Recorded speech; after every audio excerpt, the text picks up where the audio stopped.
You recording now? Yes. Oh, it's not saying something. Should be saying something. So I just asked Dr. Brad, you're coming, you're getting involved in the social media thing, which you really haven't, right? I mean, it's been, you considered it quite correctly a waste of time, but in order to do our work, you have to sort of vaguely understand it. And so you're starting to participate in it. And because you're coming to it with a fresh eye, you're seeing the things that people who grew up with social media and are living in it take for granted. And you're saying, well, this is my observation. In other words, they're in the flow of the river, like you always bring up with the fish, right? They're fish in the water. They don't necessarily see what the river's doing. Right. And you're seeing things about the river. So I wanted you to talk a little bit about that. Right, because I keep on expanding my reach. I'm trying to interact with people that are saying things that are kind of interesting or that seem reasonable and on topic. And what I've noticed, there's a coalescence, you said, or something? Coalescence of a couple strains that are there's a coalescence of what I regard as anti-white sentimentality.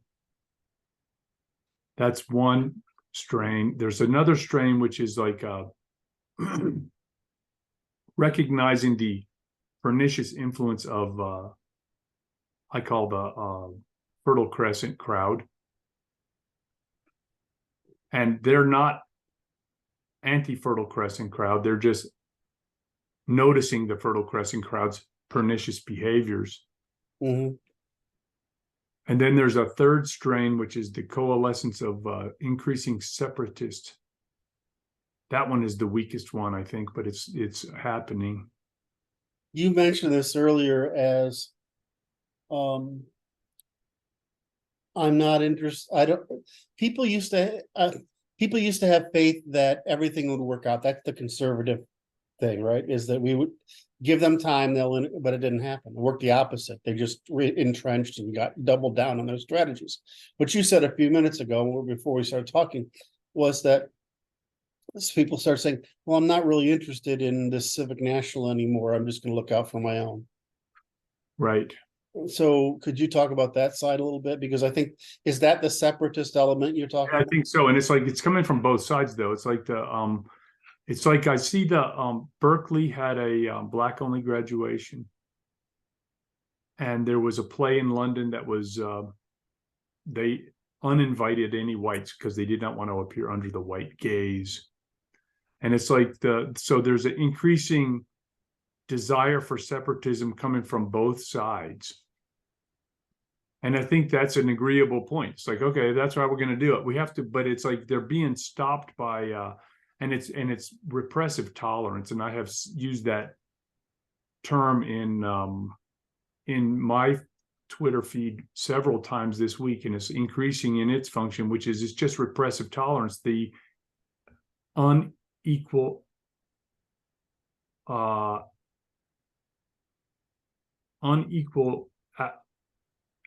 authority of the law being applied in unequal patterns based on ideology or race or whatever. And it's to be expected because it's not rule of law anymore if it doesn't apply equally to everyone, right? Yes. Not rule of law. And I said that before to you, which is the Western civilization is not functioning here at the moment. They're trying to make it monopolar. You're trying to make it the Middle East, right? I mean, that's really what's happening. And you look with the Middle East, and that's what you get. But what you get in the Middle East is you get the safety of tribes at the cost of the commons. Yes. You get the status of being in a tribe with your own people. So you get, but at the cost of developing any high trust commons and the cost of efficiencies of scale that come with it. Whereas Europeans got over that stuff. And so our thing is bring everybody into it, the status, so you can do it. And our whole thing is that you should get respect for doing duty regardless of your rank.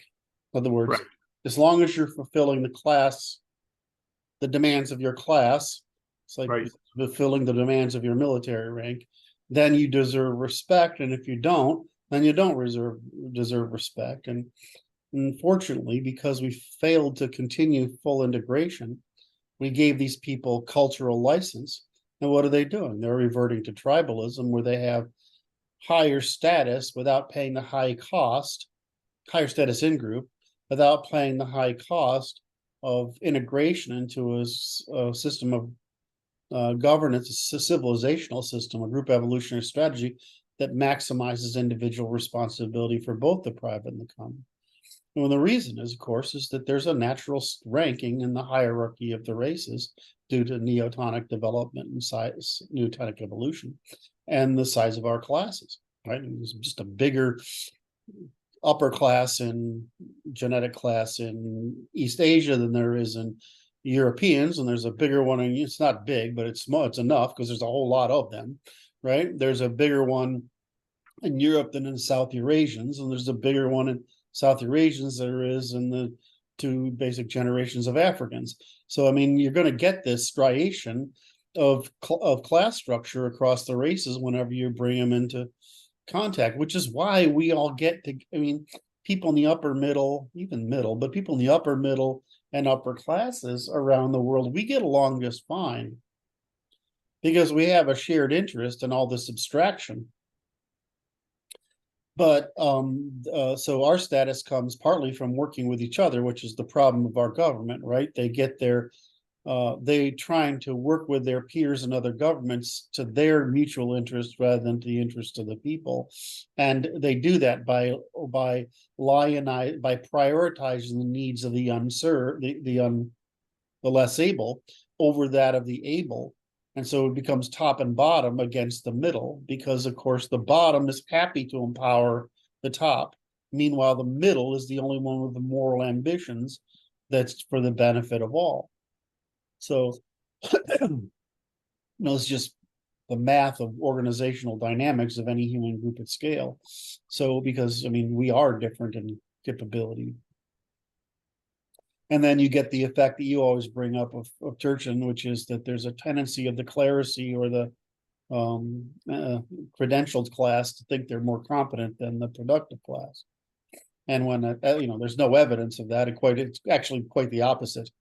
I think the competency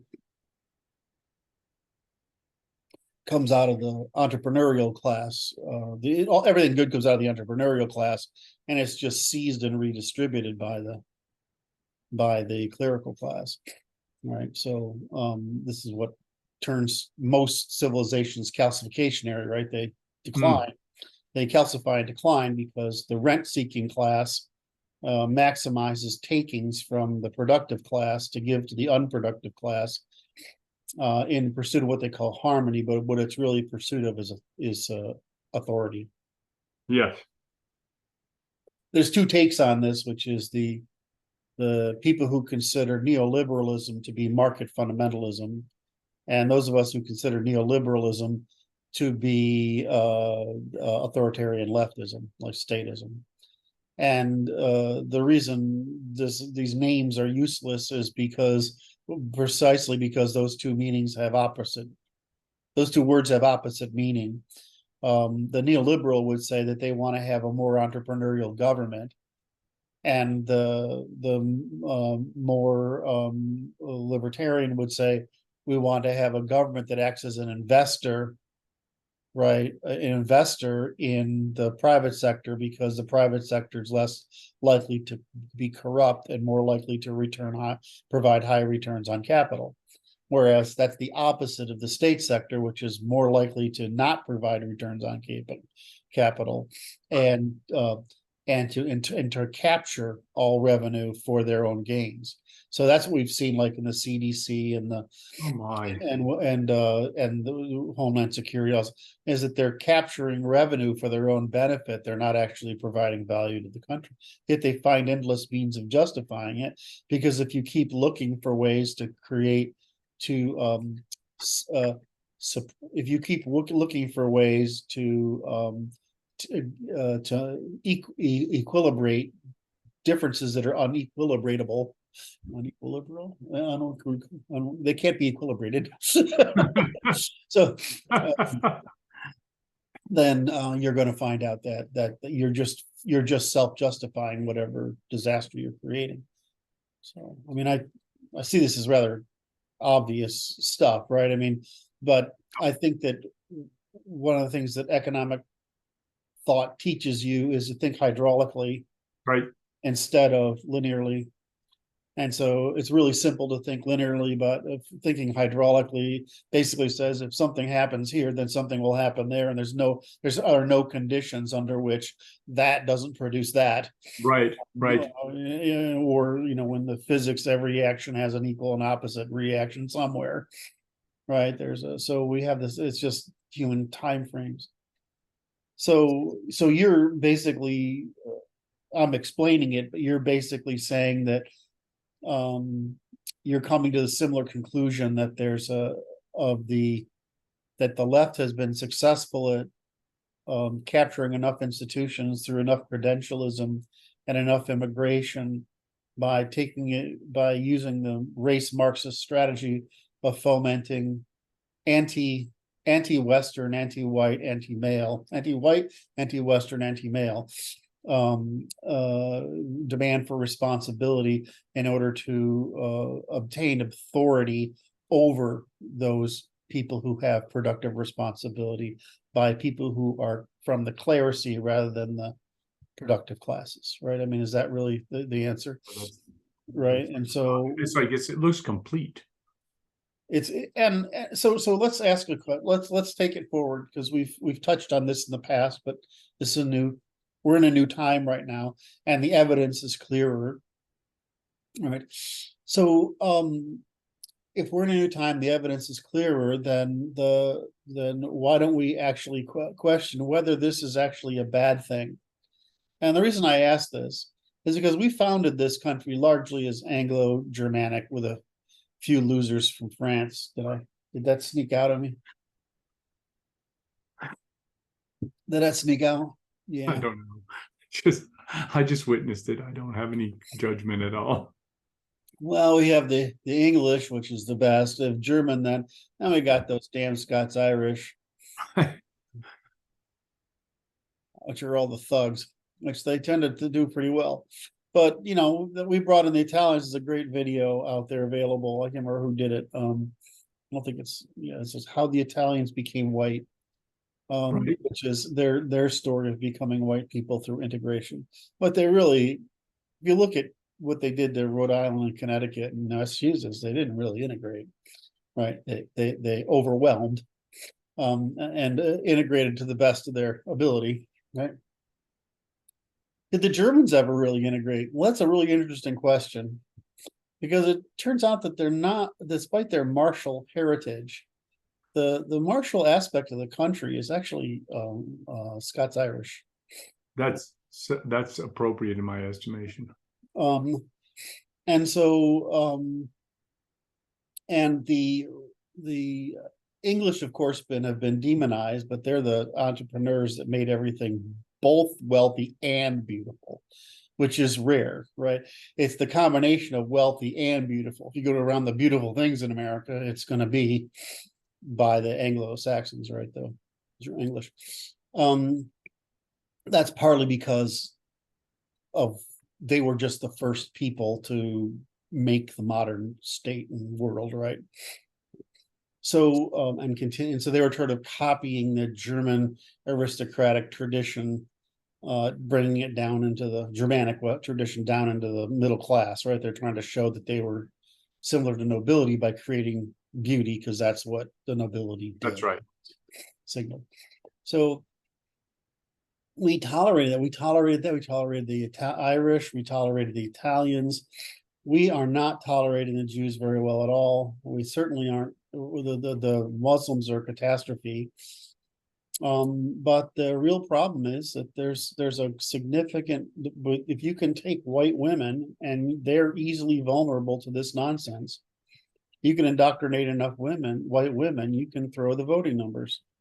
And this makes it a deterministic process. So we've got, 14-16% of the population Black or whatever it is. And we've got 20% Hispanic, which I'm not one way or the other on. I view it as a time issue, probably, right? Is not. It's problem. IQ is a problem, but it's a problem, probably a time issue. And we've got the declining white population.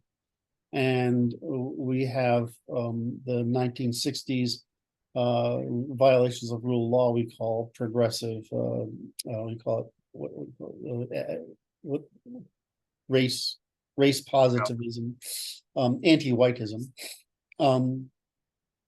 And this is all led up to decline, different rates of birth rates, etc., and different economic rates. And at some point you start to ask yourself, well, wouldn't we be better off separated? And the reason is that women are the problem for whites, and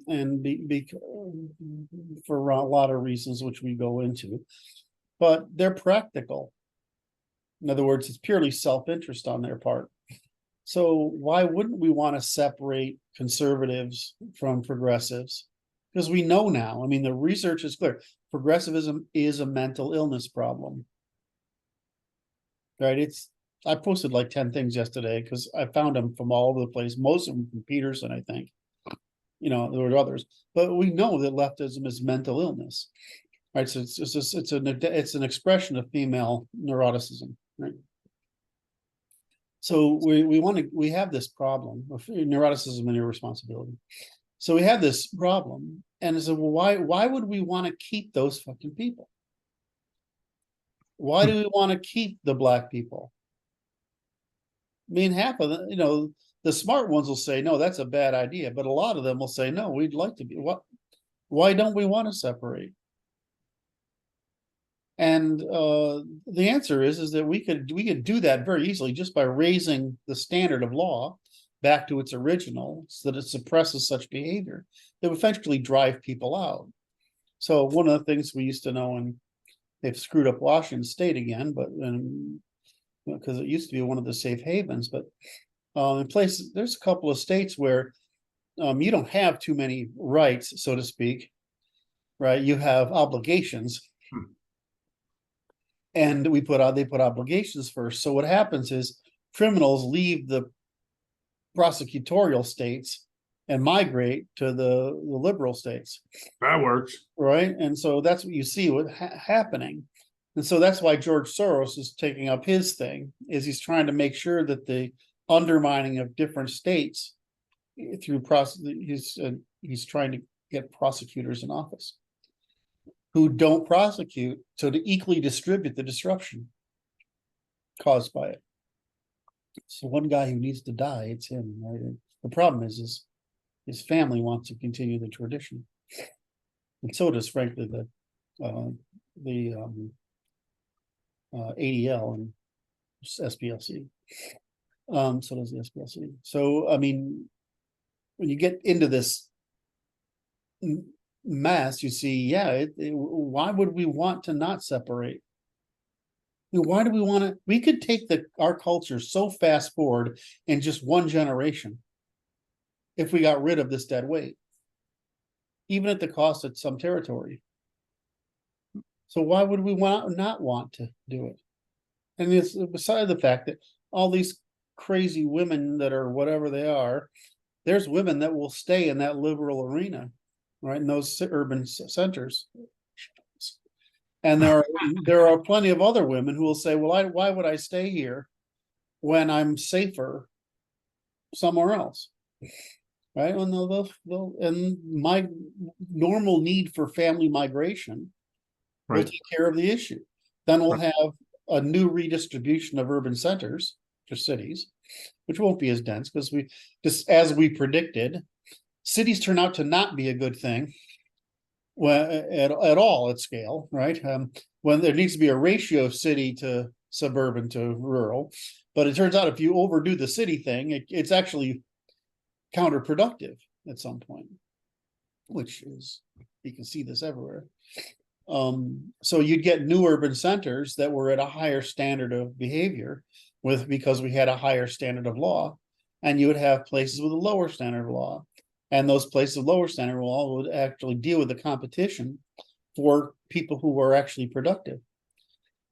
So I would say that you would end up with the free cities question, which is eventually what happens, right? It happened in our past, is that you have free cities that have bad morals and bad actors and whatever. People go there precisely because it's not a prison, but it separates them from the good people, so to speak, which basically means conservatives. And the people who consider themselves Democrats, they're not all liberals, right? They're just common folk who want, some insurance in life. But that's different from the underminers, and the underminers are in the entire clerisy structure, right? The cathedral complex. Am I talking too much now? Yeah, probably. Check your AI. No, I mean it's really high. I got a low sentiment score because I'm talking in this tone of voice. Yes, indeed. If I sing, it'll go up. Do you want me to sing? No, I'll sing. I tried that. I tried a bunch of things. We can turn this into a musical show. It It's will a be great. musical. Oh my. So I don't know. All right. Like I said, we watched the show, and it's the interesting thing is to watch it evolve. And it's fast because the information travels quickly. Right. It's happening. I mean, that's in my experience, it's been accelerating. And I think the internet is the primary cause. No, maybe that's not right. It's the overreach of the left because they thought they had won at the time of Hillary. And so what they have done is doubled down, panicked. In And so 2016, they thought they had won. In right, 2020, now they're panicking and overdoing it right. And so in obvious ways. It's unavoidable. They're doing it. And it's like just everybody has to see the overreach. right. And they're just Leninists, right? I mean, they're just, you see, you can't say stuff like that and people understand it, right? I mean, you can't call someone, Hillary's a Leninist. She wrote her paper, her Yale work on Lenin, right? I mean, she's a Leninist, right? Okay. Right. And she's a middle class person with an exaggerated sense of self-importance and ability and understanding. I just had an interesting chat with Maurice this morning on, Yeah. and he said, I'm beginning to understand your noblesse oblige. Oh, really? And which warmed my heart to the cockles, right? Warmed my cockles with my heart. Right. Because it's actually paternalism in the benevolent form, right? Yes. It's not in a limiting form, it's a mentoring form. Right. Right. And so that made me very happy because, part of the problem with conservatives is they don't take on they take the middle class version of responsibility, not the upper class version of noblesse oblige. Does that make sense? It's harder. Right. And so this is what went wrong with our failure to continue the nobility and the monarchy from the UK is that people say it's going, and it might be, I can't tell because I don't live there now. But you certainly see it in the Oxford, Cambridge,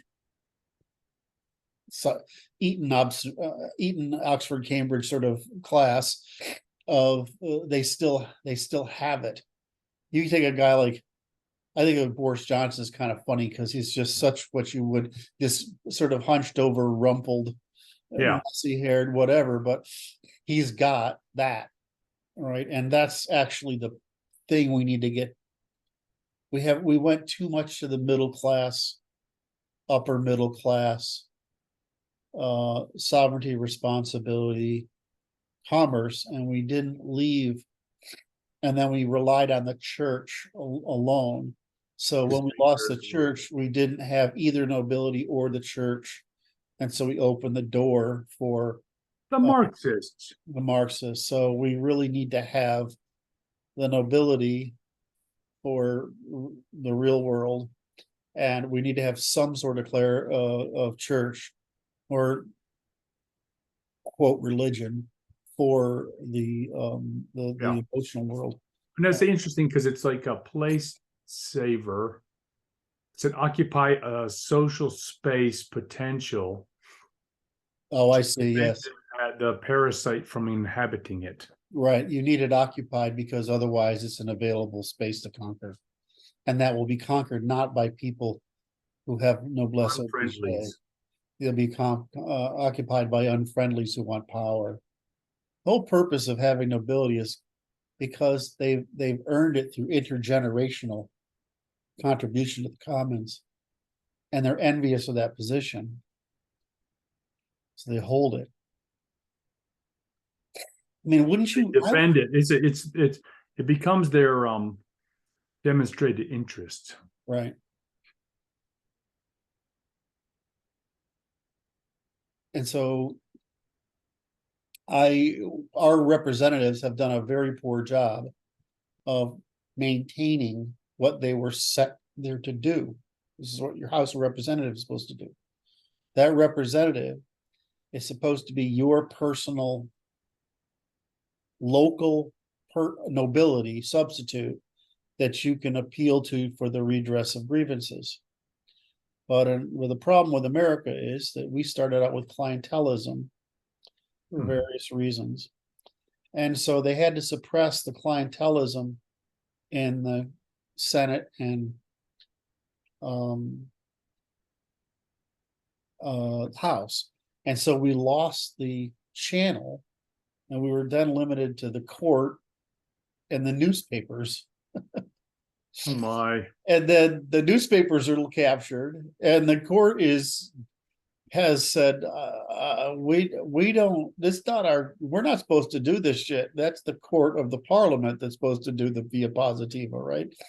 So we've lost our court of parliament. And unlike the continentals, who have what's called administrative courts, they're courts of appeal for those reasons against the state, we don't have any.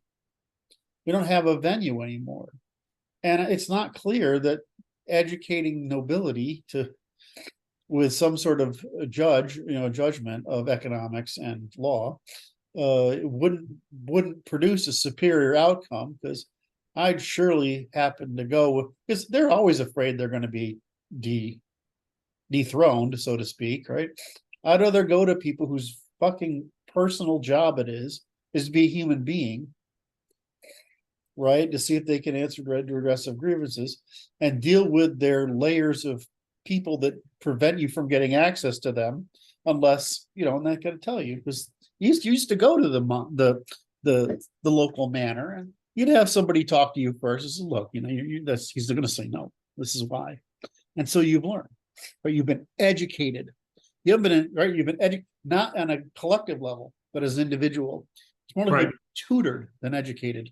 Informed, educated, and tutored, right? But a tutor will tell you exactly in your condition why your condition is your responsibility and not other people's. On the other hand, you can look at people as the church did and said, wow, this person's fucked. We got to take care of this. We got to take care of this. How can we take care of this? Right. So we don't have those layers. And so I would say we tell people all these lies, right? We have this system that's basically built on aristocracy, but we've made an irresponsible credentialed clerisy with no understanding of the real world and how it works, all motivated to ideological ends. And we've lost our multi-court system. We've lost the appeal to the nobility or the manor or the aristocracy, and we've lost the church as a means of moral. In other words, it's really different. This is a moral conflict and this is a material conflict, right? These are two different things. And even then, I mean, like murder, that had to go really high up the tree, right? If somebody was, it was a property crime, was one thing, but if you got accused of murder, I mean, you're getting some pretty heavy duty people involved before it, which is a very Germanic tradition, right? I mean, we don't leave murders to ordinary people to solve their heinous crimes, right? Because that's a disloyalty to the group, just to murder somebody. So we've just taken away all these things and we throw people in this thing called the fucking market. We don't tell them what their class is, what their responsibility is, what their duty is, and how to be a good person. We hold everybody to the middle class and upper middle class standard, and all of them fail. And most of them fail because it's actually none of the promise was true. Right. And so we used to have a pretty good thing between the class system, like India has a caste system where you can't move. We had a class system. You could move. Right. Right. It's not that you couldn't move, but that you need to move to feel like you were a good person or to get respect. Right. We had institutions that gave you respect. And if you were disrespected, of course, in the pre-industrial world, if you were disrespected, that was a death sentence, really. I mean, someone's going to get hurt. Someone's going to get hurt. I mean, because if you're an outlaw, it's now you're not. It's like saying I don't have insurance. Right? That's what it meant, right? Because that's what the populace does. They insure each other. Right. So if you don't have insurance, you're screwed. I mean, it's like in the Middle East, the whole thing about kicked out of your tribe meant you would starve to death, right? All right. Well, we would have, this is what did you say? The forests of Europe were filled with brigands and I don't know, brigands and thieves and something else. They were scary places, those forests, right? Because that's where the people who were outcasts or outlawed went. And nobody cared if you killed them, right? That's perfectly the right thing to do to get rid of them. They're just undomesticated animals. Right. So it's not fair, though, to take people into modernity and say, here, it's a windfall of cornucopia horn of plenty for you to get merely reach in and grab, right? I mean, it's just right. insane. And it's cruel. And then you have us, or like we have this clerisy trying to seize power, and we have no means of stopping them, other than we have the courts left, and after the courts, it's just it's pointy objects, and that's just not good. So why not separate? Is there any reason you can think of not separating? No. So I'm surprised. I thought you were going to give me a bunch. That's why I left you the question. And that's why you lifted your cup. This is going to take a minute. I figured I'm going to let Brad go off and. That was terse. The primary objection is that they'll never stop.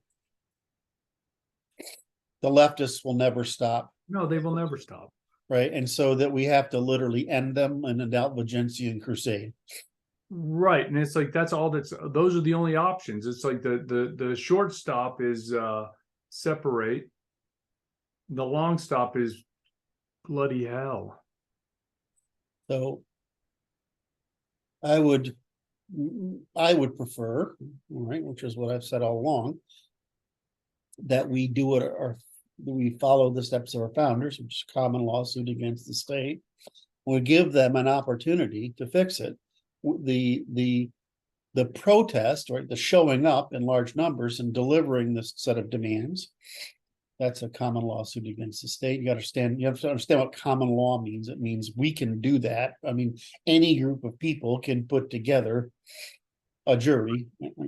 And so we can put a common law suit against the state for the redress of grievances, given that our grievances are true and that the solution is moral and solve the problem. It's very hard for them to say no. But if they say no, then we have no choice but force, and they need to. The threat of force should be enough for them to say yes. That's what we're hoping, right?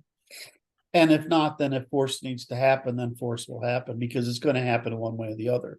But it's better to organize an attempt to prevent the need of force, right, and then to have us stumble into force, which is where we're headed. That's right, which is to say haphazardly and not in an orderly fashion. And not in a direction. Because when force starts without a direction, it's just what's that game little old ladies play? It's got a bunch of Yahtzee. It's got a cup and it's got a bunch of dice or something in it. I don't know what's on them. And they throw them down. They throw them down, and it's like whatever the random number is. well, that's a little bit like what we're headed for. And, despite what people would like to say, revolts do produce goods, right? They can produce goods.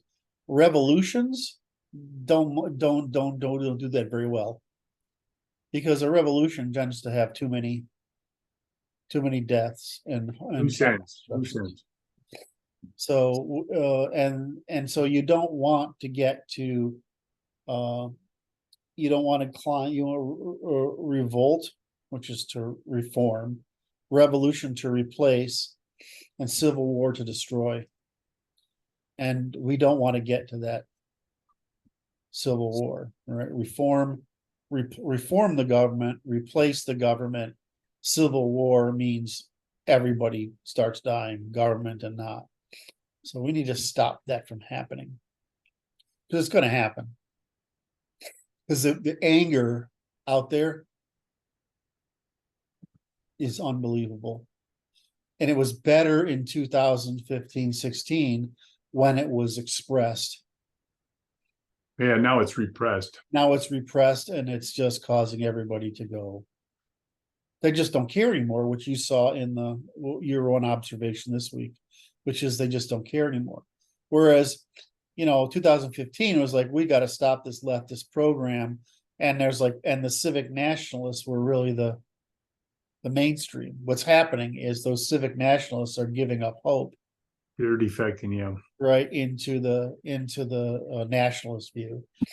And, ethno-nationalism is the best form of government, but there are good ways of saying, I want an ethno-nationalist one, I want a civic nationalist one, and I want a God knows what, right? Right. There's ways of producing that under a federation that doesn't bring us all a demise, because you can't really give up the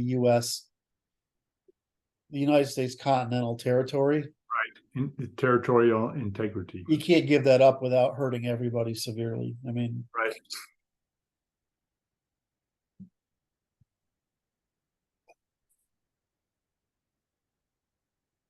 Come on, can I get another cup of coffee? I think it's good. I'm gonna grab, it's only 2 seconds. All right. I can even keep talking to you. Go. Because you're a man of endless fascinating interest. What's that? Because you're a man of endless interest. Oh.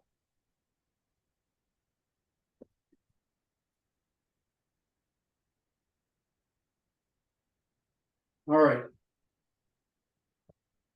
That was fast. Well, it's only like 8 feet away. I have to walk around the table, but. But was it already poured? Sorry? Said, was it already poured? I know I made I made a pot.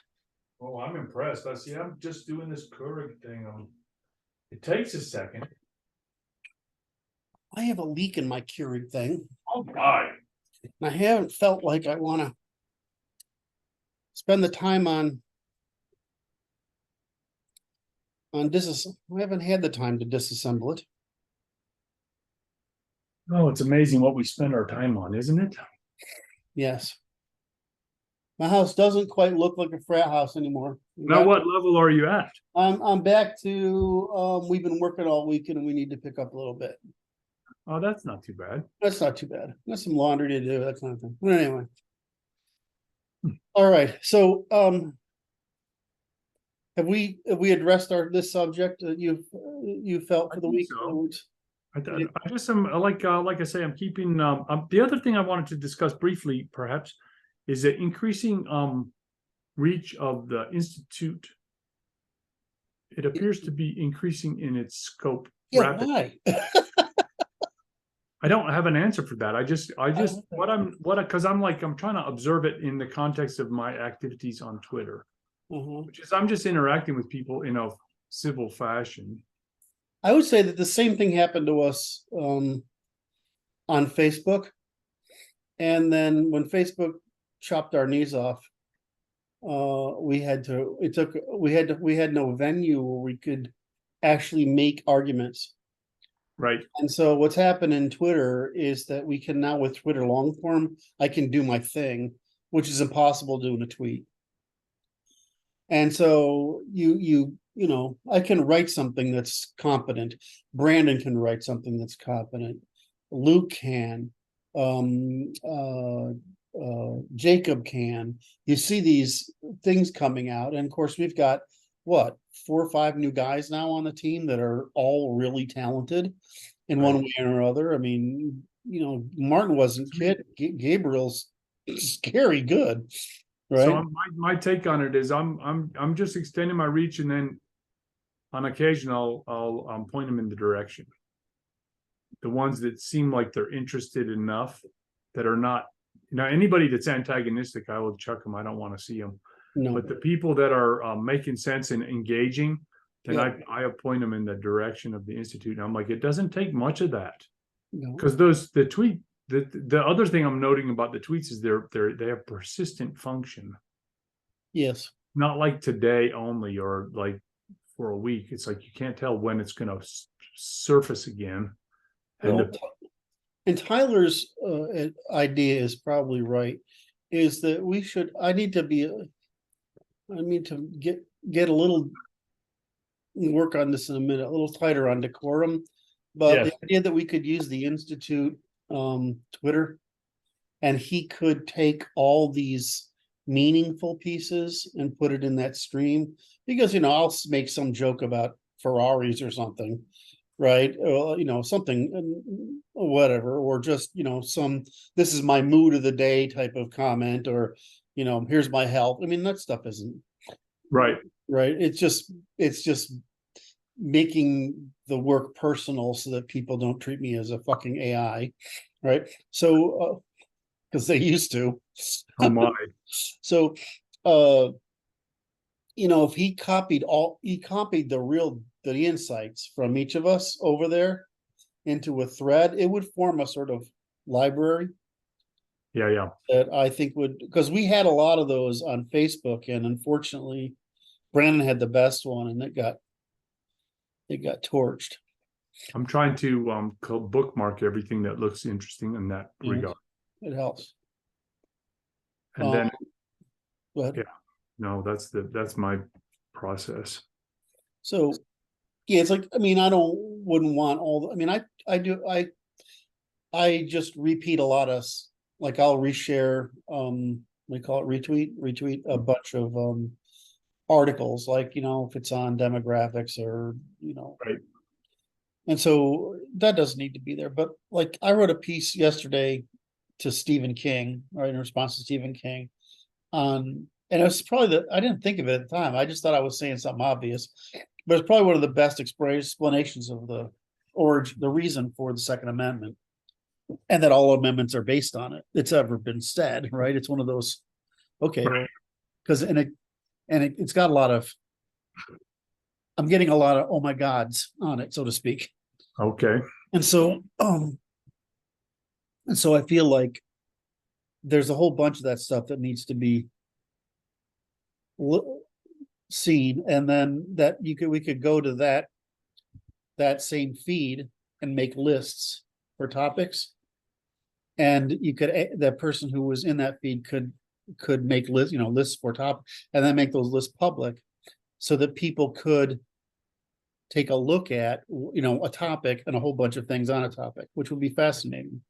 Yeah. Right? And so we would get this Twitter database. And one of the reasons I like this, same reason I like the guys working on vocabulary, is that it teaches them, right? It's not only teaches the public, it teaches the people who contribute to it how That's to right. frame the stuff in a more, at a higher level. So I like it. Although I'm just still blown away by these young guys. They're fucking amazing to me. Did I distract from your point? Because I have one more to No, make. that's good. No, that's good. The other thing I had noticed between Tyler and some of the other guys that happened yesterday is that for some of us, it's not that hard to write operationally. For others, it's really fucking hard to write operationally. Now, I think for you, it was kind of hard to to get Yeah. there, right? So I'm trying to, is there any advice you could think of? You just practice. Because There's no real it's advice, just right? you have to, yeah, you have to suppress your intuitions about expression, I see. right? So you're like you recognize it, and then you're gonna draft it incorrectly, and you have to be able to see that it's not correct. And Yes. then you have to overcome your intuition and then figure out how to rearrange it to make it so that it's operational. So you have to know it's right, not feel it's right. Right. Because you're going to get it wrong if you're going by feel. You're Yeah, you're gonna get it wrong. intuitively going to make it wrong. So I learned a lot watching you, right? Of course, because we work a lot together, right? We work more together than everybody else, right? And so you had a classical,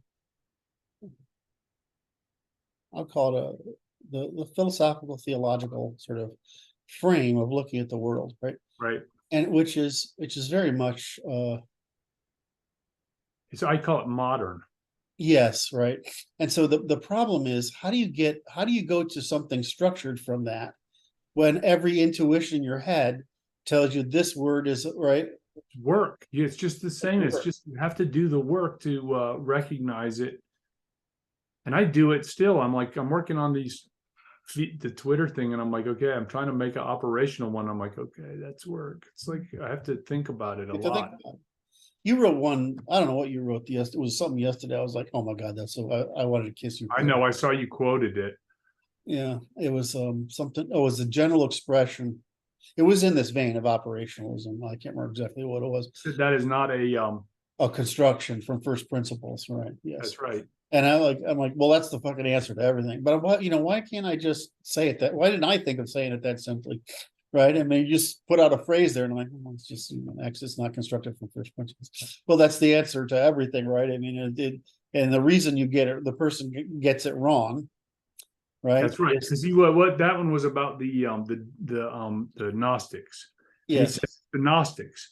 And it's like, well, that's kind of like you fell down to this cliff here that's in the philosophical realm. That's not a principle. It's not a first principle. Right. It's based on something that else is coming down. Then I talked about what it's boiling up from.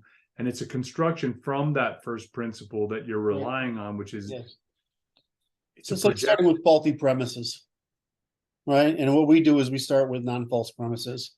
We try to construct everything from non-false premises. It's a construction. It's not a base. Base, yes, it's a construction of base.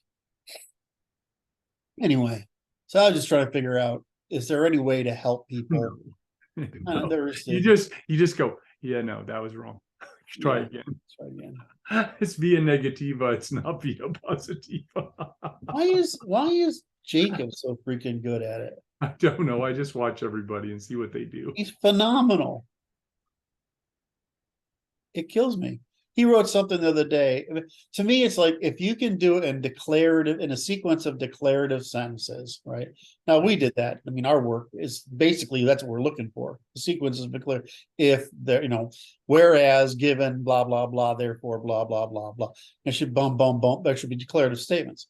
I mean, if you want to get pretty ridiculous about it, go read Wittgenstein, because I mean he's like the master of it, right? I mean, he's not right, but he's pretty close, right? So I had to say that, right? Sorry. I didn't even do that intentionally. I wasn't even like great philosopher. what? He's a great philosopher. Oh, great. That's even better. So you can make things nearly operational.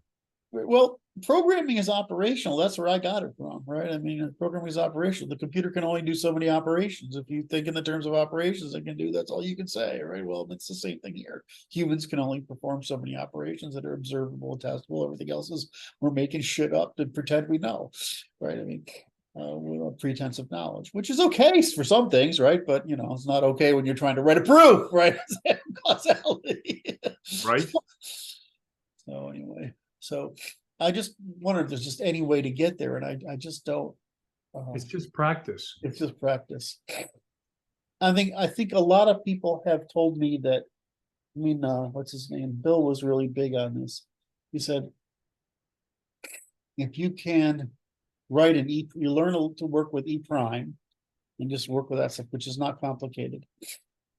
And then you, what do you say? You work with E prime, you get truth, reciprocity, and demonstrated interest down. You can do pretty good for most moral questions. To criticize the left, you've got to know the lies, right? Yes. And that's harder because that's harder. For I me, think it's an interesting function. I think you can easily make an AI that can recognize operational language. that should be true. Right. So you can go render this into operational language. And if you can't, then you can't say you can't testify to it, right? It's not testifiable. That's the reason we do it, right? We call it operational language, but because that means all the terms are operational. But when we say it's operational, we mean it's testifiable. If you can't operationalize it, you can't claim it, you can't testify to it. If you can't testify, you can't claim it's true. Let's talk about this a little bit more. This is interesting because it's like operational language is what you can do to get the answer. Well, yeah, what's if you do this, you get that. Yes. Okay. So what the issue is, what is not operational language? What is it? Well, and it is. I flip it around. Just gave me an insight. See, you gave me an insight. I know. You're supposed to run with it now. I want now you fucked me up so much that I want to tease you that I'm distracted. So you can observe behavior. John picked up the ball, threw the ball, and the dog caught it. Right. That's observable. You don't know what John intended. He might have not intended the dog to catch it. Was an accident. It was an accident. The dog might not be his. It might take the ball and run away. The dog was unfriendly. You're talking. You're just stating observables. Right now, when we get to things that are not observable, we require first principle construction. Okay. In other words, this is the important is that there are things that are observable constructions by human action, and there are human actions that are constructed from first principles. I don't think I've explained this before. No. And it was because something Tyler said. I thought maybe I need to explain this. So we have to explain the physical world through first principles. We have to explain the behavioral world, the cognitive world, cognitive emotional world through first principles. But we can testify to the physical world, right? Because we can observe it. And so it's when you're speaking in operational language, you have to know whether you're talking about the first principles of the physical world or the first principles of demonstrated behavior, right? It's like observables versus constructibles, right? Observations have to be constructed because there's limitations to the human body, right? And then there's consequences, which is evolutionary. He threw the ball, the dog wasn't his. The dog ran across the street, caused a car accident. That hit a lamppost, which drove out the power, which caused somebody's heart machine to go off. I mean, you know what I mean? There's just, who knows what the consequences are, or the evolutionary consequences of the dogs choosing not to catch balls, right? I mean, what happened? Right. So there's a before state, which is first principles, the during state, which is observable, and the after state, which is either anticipatable or forecastable, and then will be later observable. But those things should be deterministic, right? So am I making sense here? Because I can't tell. Yep. Your face. That could be the face of shut up, because no, you're confused the audience. That'll look like something else. Okay.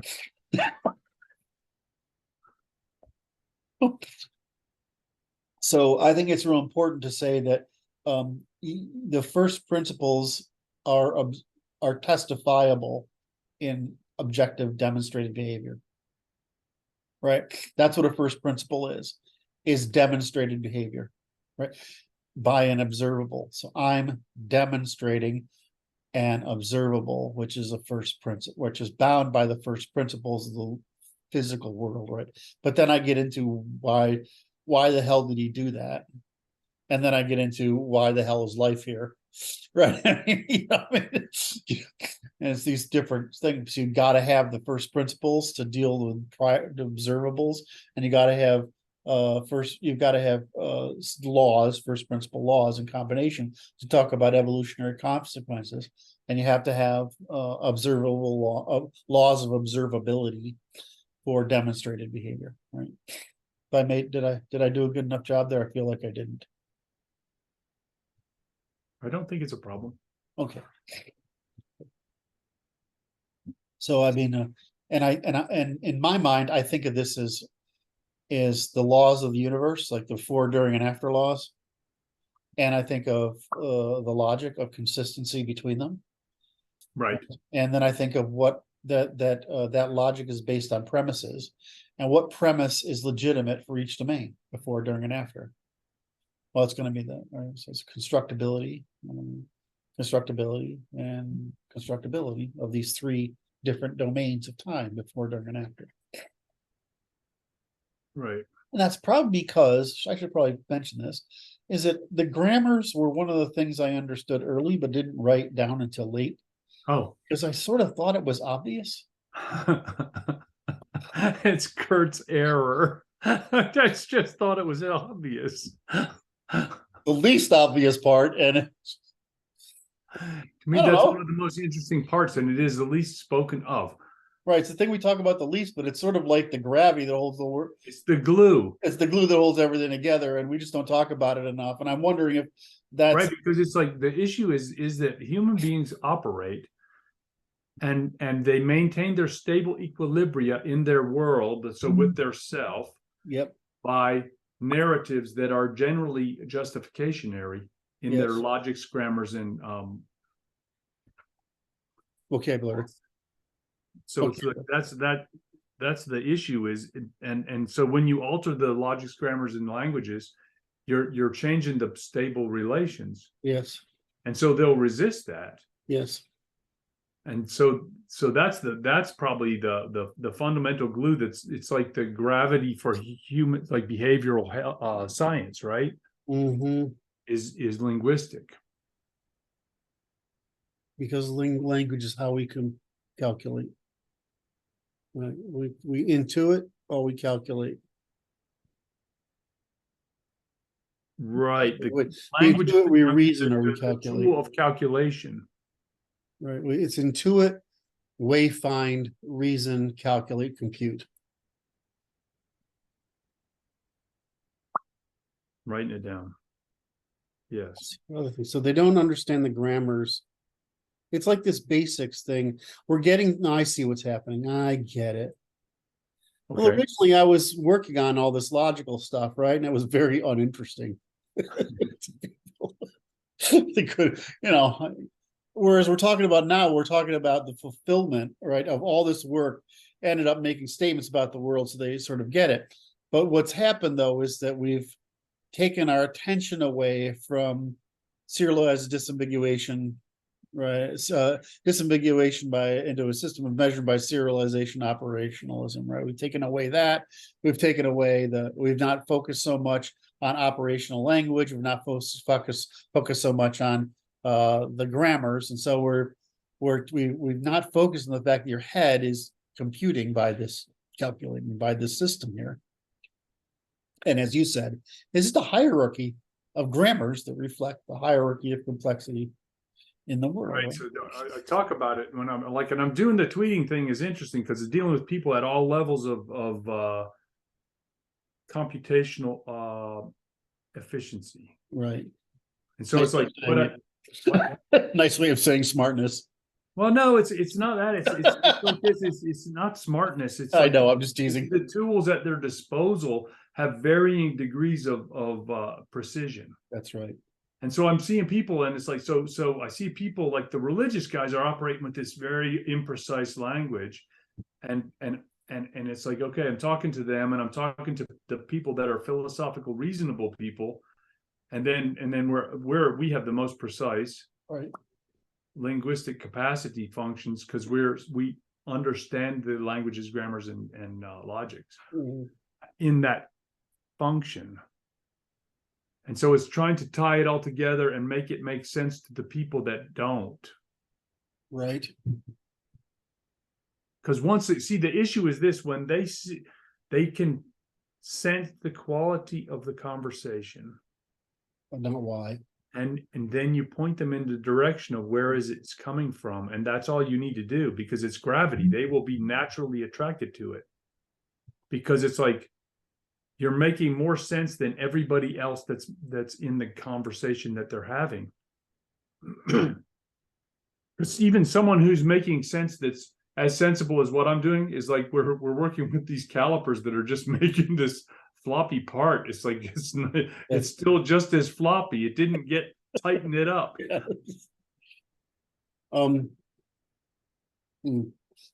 was Tyler said something, which I don't know if I said already to you, but I don't know if I reiterated this to you. He said that our work was interesting. I think it was Tyler, or was it Gabriel? Lost which one. Might have been Gabriel. Anyway, he said, well, I thought it was whatever, but then I saw your and Brad's talk on the grammars, and then I understood it, the depth of what we're doing. It's like, I didn't understand it was this deep, we're in the deep end. Yeah. If you go to the method, then the grammars, then the first principles, it's just, that's it, right? I mean, now the first principles, then you got to go to the first principles of behavior, right?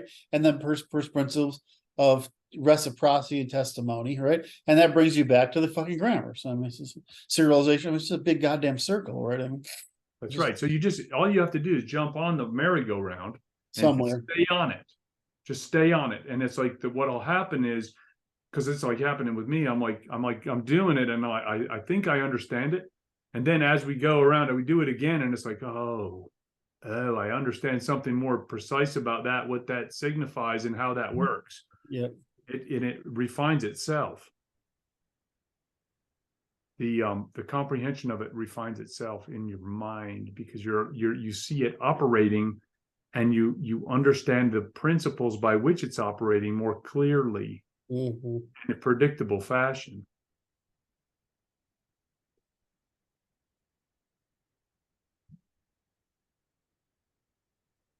Helps me so much when I think about when I get to learn from people. Like, for me, it's just the way my fucking head works. Right. So it's not, you know what I mean? It's like, oh, it's like when something's obvious, I don't recognize it. It's fish water problem. Right. So it helps me so much to hear from other people what worked for them, because it helps me understand what to work on to make it understandable. Right. I mean, that's for me, that's the purpose. That's the secondary effect of social media. One is I get to use it to experiment on people as if they're rats without their permission, right? Which is fucking gloriously inexpensive. It's wonderful. I mean, where in history could you victimize people as experiments? Local pub, man. Right. I mean, it's just absolutely fantastic research tool. And then, nobody understands that you're sitting there collecting, and you know how I take notes, right? It's ridiculous, right? I take volumes of notes. So people understand I'm just collecting all the stupid stuff they say and looking for the pattern in it. Right. And I'll just try the same argument in 12 different ways against 100 different arguments, right? Until I can sort of say, okay, the first principles are these, and these, right? I mean, and then I just keep layering the onion until it's there. So we get that. But the other part is, it helps me understand how, when I hear somebody, I hear them like, oh, you just think like that, right? I mean, it helps me understand them. And the last thing is, when people want to learn the stuff, how do I get it across to them? Right? I mean, it's actually the hard part, right? It's like, and that's where people are right about, they say, if you can't teach it, you don't really know it. Well, I might intuit it as something obvious, but it's true that you need to be able to teach something to show, to someone to help make the bridge. And I think that's a powerful incentive to make it simple. I mean, that's what I always said thank you for every time we talk, is that I just wasn't able to do it without you. I think. With every day. It was just there were things I could get across, but I mean, it's been way better working with you to get it across to people. And so you learn so much from not only social media, but from this stuff. But I get to learn how ordinary people think, and it's just weird to me. It's like, why isn't that pattern like obvious? But it's not obvious. It's like this. It's trees and forests, man. Yeah, it's like, it's like I said, I make the same mistake everywhere in life, and that's basically it. Is that So let's talk about it as wayfinding, right? So it's the issue is it comes down to logics and grammars, and inflated.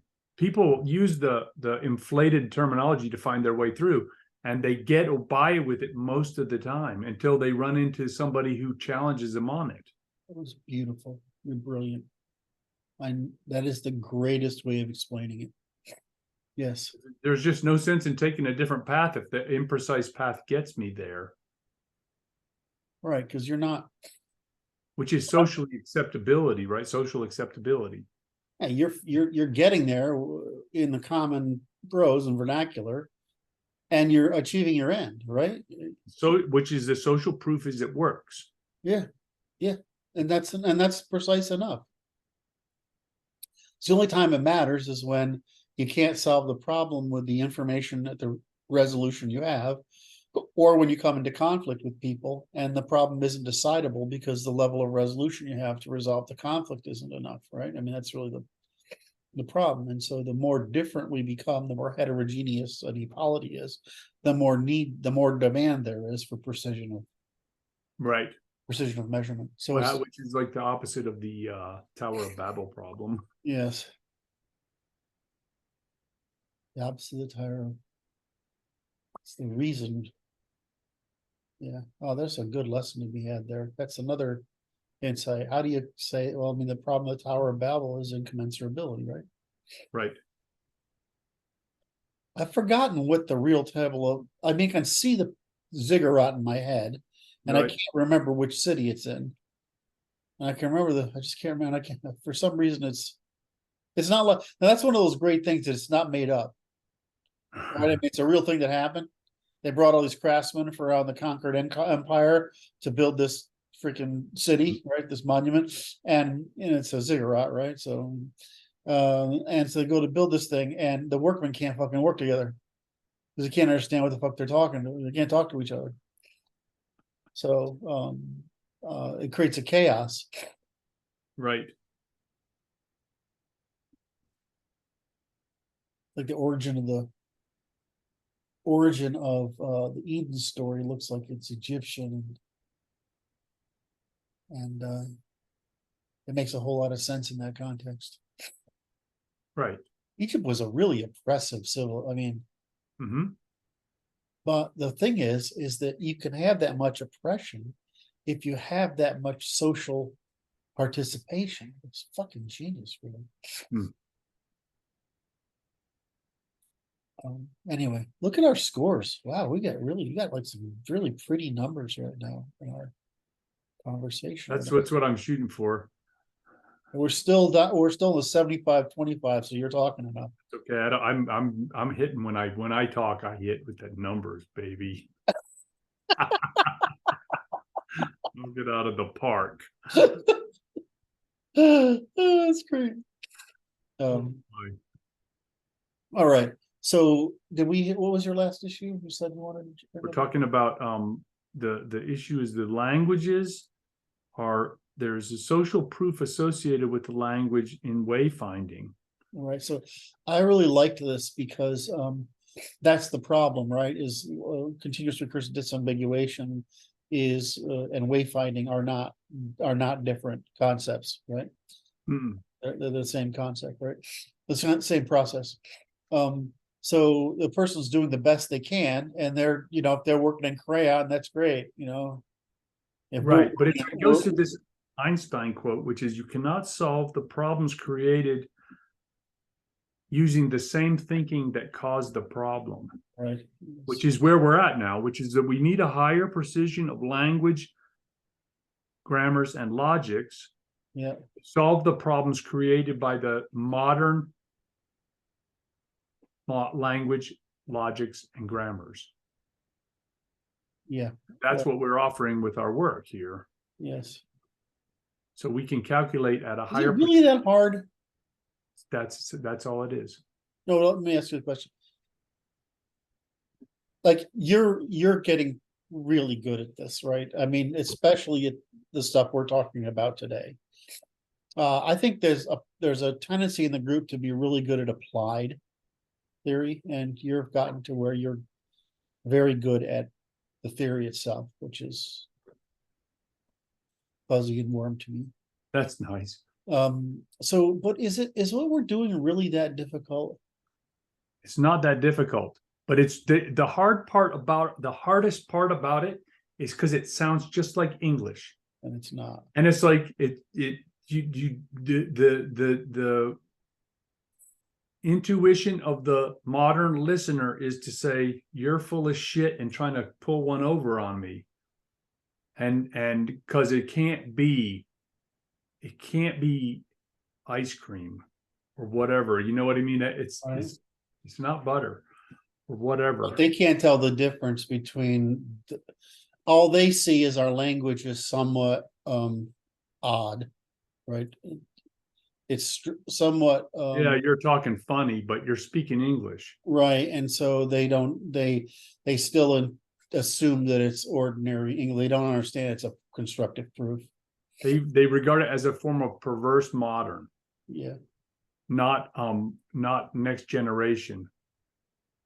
but I mean, we've been working on this a long time, and I don't know. We got to last year to where we were pretty sure we could teach. We could teach the ethics pretty easily, right? To almost anyone, Yes. right? Now, and this year it's like, well, we can teach the first principles. What? There's 20 something of them. Whatever is that we did last time. But There's not very many. That's right. So I mean, it's not that it's the problem. Then is the social proof. We have to generate again. We're back to we have to generate enough social proof that people are willing to work to be able to work in this like they would be in, let's say, accounting or something else. Because it's Right. really most of what we write is defense of what we write. In other words, we have to show in other words, we have to prove the proofs, right? I mean, all these things. And so you have to explain to people what's going on and why it works. It's just, yeah, it shouldn't be that difficult.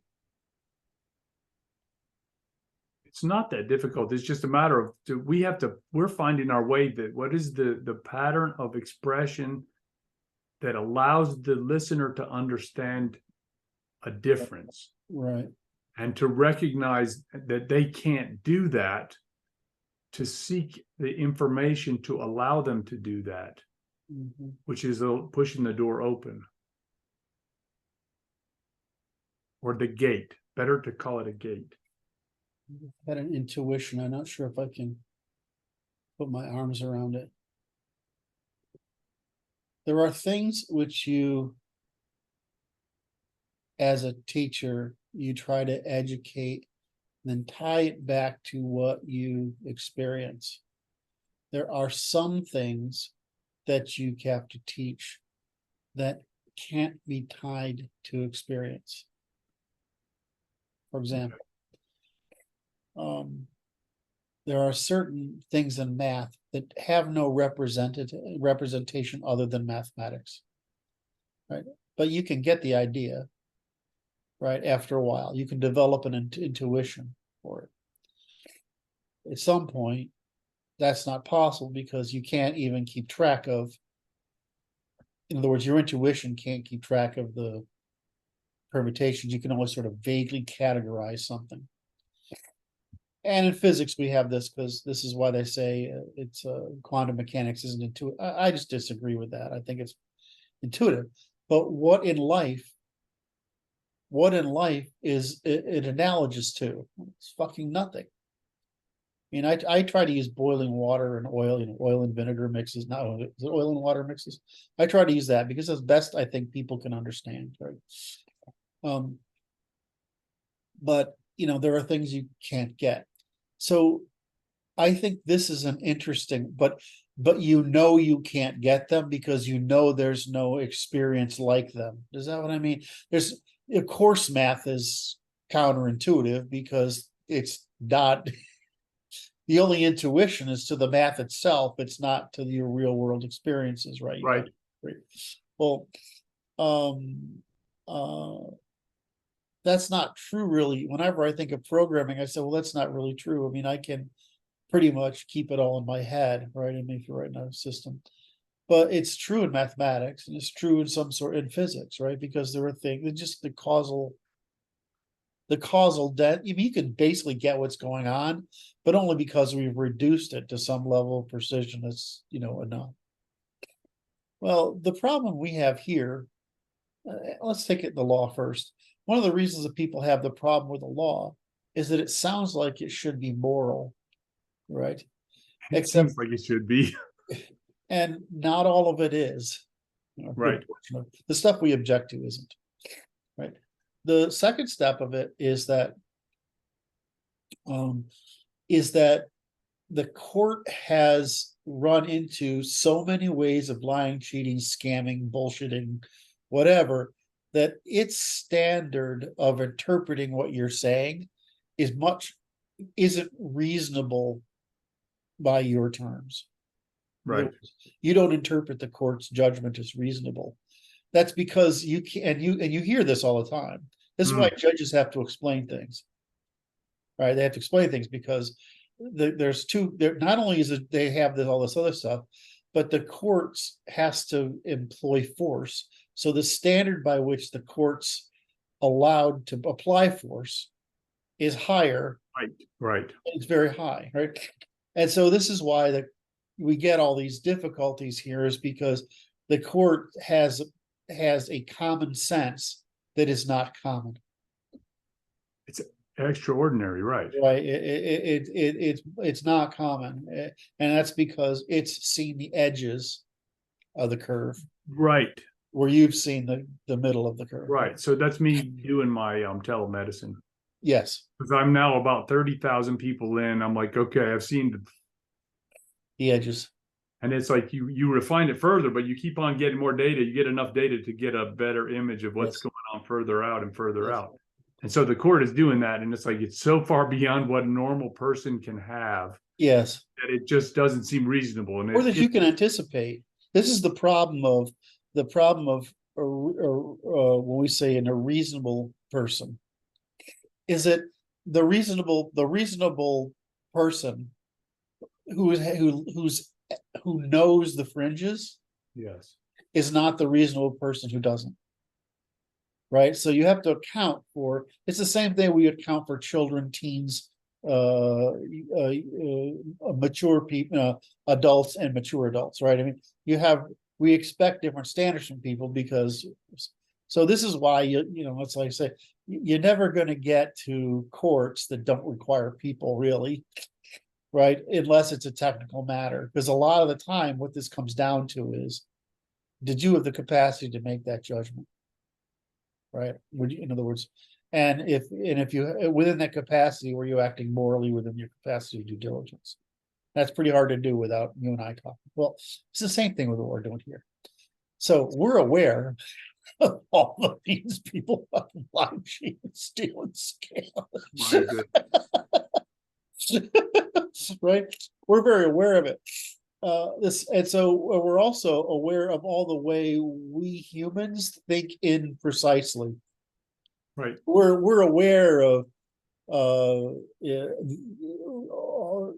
crazy imagination. We're aware of a cult. We're a pseudoscience and sophistry and philosophical rationalism, all of justificationary shit and mythology and history. We're aware of this because that's what the prohibitors tell us, right? They're different level of precisions, and people Right. tend to like, well, I can get from here to there by jumping from this context to that context. That doesn't have anything to do with that. I don't know. So we're consciously aware of this. The problem is when you're talking about math or even math, right, or physics, the person doesn't expect to be able to understand by his own means. Right. When you're talking about the court, the person often does, which is why you need a lawyer to tell you, let me tell you how this works. Right. Right. Or the judge to say, let me tell you how this works, because they're trying, the court really is in a difficult position of they have to be fairly sure they're not doing wrong too. That's right. Right. And then you get down to what we do, which is very like that, except that it really does sound like something that you should be able to intuit. Whereas you don't, you say, well, I can sort of understand the court, but it pisses me off. I Right. can sort of understand physics if I think about it as liquids, right? But that's just good enough to sort of get a general gist. It doesn't allow me to do the math. And then you get to this higher level math stuff, which is, these different realms of analysis. This beautiful chart of the mathematical different disciplines I find extremely fascinating. And there's stuff out there that there's just no analogy to human experience whatsoever. Right. Right. I mean, it's one of the reasons why we're having we finally got to understand that it's, in mathematics, it's counts and measurements, but in cognition, it's just a bunch of vectors representing relations, right? And so the problem with AIs is you really can't understand what the F they're doing. I caught myself that time. It does happen.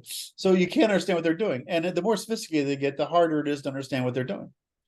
Because the number of relations from any node to any node, like from one of your neurons to one of your others, and one of your neural columns to one of those, Just not going to happen. it's just, it's vaguely comprehensible, but it's not operationally traceable. Right. Right. So you get into this world. I mean, so I start to say, okay, well, it's what you go back to is the problem is that people expect, given the language we're using and the context we're addressing, that they should be that it should be within their right sense perception range, and so we're fighting against their intuition, whereas in the other ones we're fighting against their ability to deal with abstraction. Right. I mean, there's two different learning problems that we're accounting when we're trying to get people.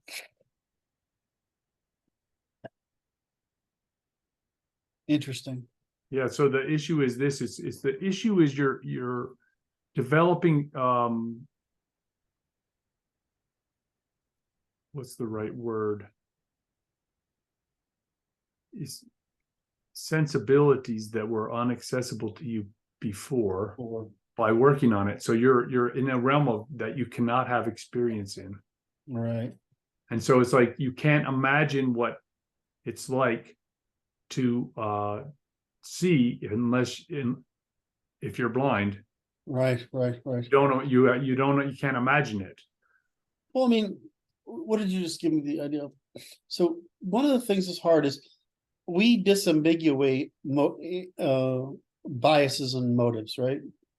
Right, with cognitive biases. Do people actually want to know why they think the way? I understand you. Once they understand how they think, do they actually want to know why they're lying, and that they will prefer not to know? They would prefer not to. So the third step is, so it's not only that it's which is okay. They don't have to want to know as long as they go away. So my granddad would tell the joke. He's like this. He goes, don't go away. You stay here. I'll go away. Okay. Well, hold on, let me just fill out before you jump to the end of the rope. Right. So the prompt, so the thing is, I don't feel the need to know or want to know physics or mathematics. Right. I can avoid knowing the court because it's unlikely if it's a fringe issue, I'll get involved in it anyway, right? Right. Most people, you have to have quite a bit of, in order to get involved with a court on anything that's really complicated, you have to have quite a bit of agency that most people don't have. In other words, you need to be able to influence power or whatever, something like that. Or you need to transgress or rebel against a transgression that is now in certain circumstances now considered need to be changed. So, but when we get down in our stuff, it's like we've said all the time, do people really want to know that they're, I mean, I can imagine conservatives want to know what they're thinking, right? And because they want to be able to justify it. Okay. But why would a liberal want to know what they're thinking? Wait, that was loosely used terminology. Why would liberals are thinking? Okay. That was me being a little bit rude. Yeah.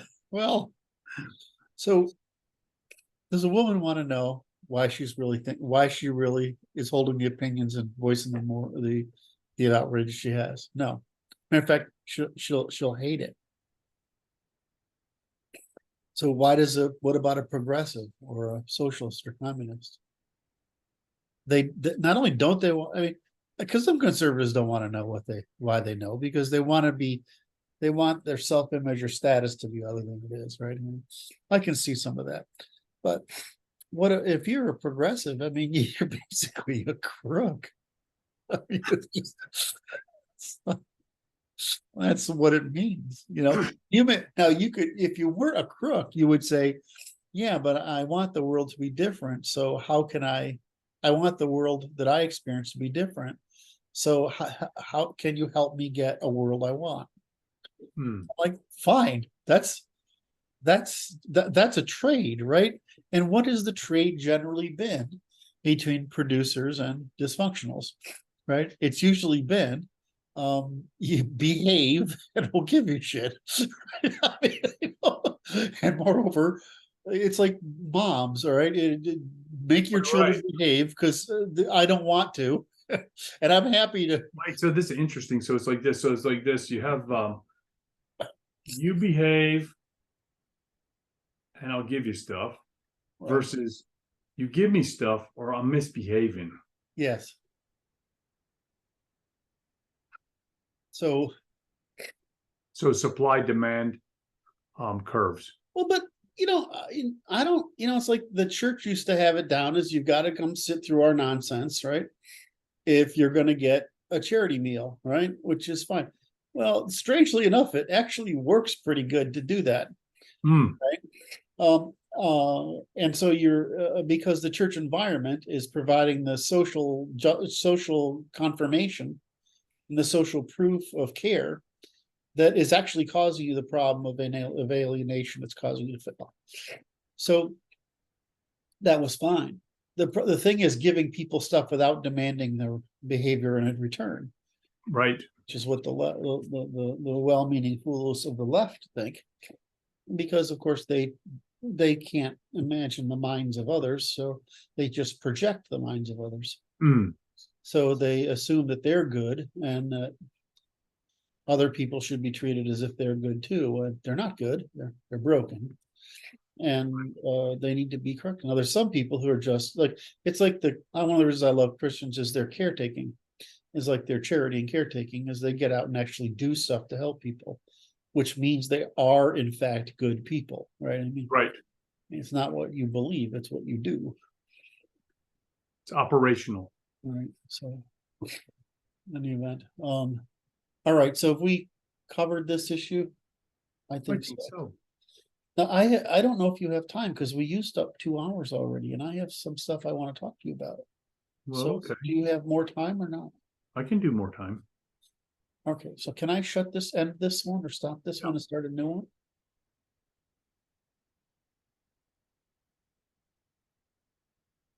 Do your subscribe.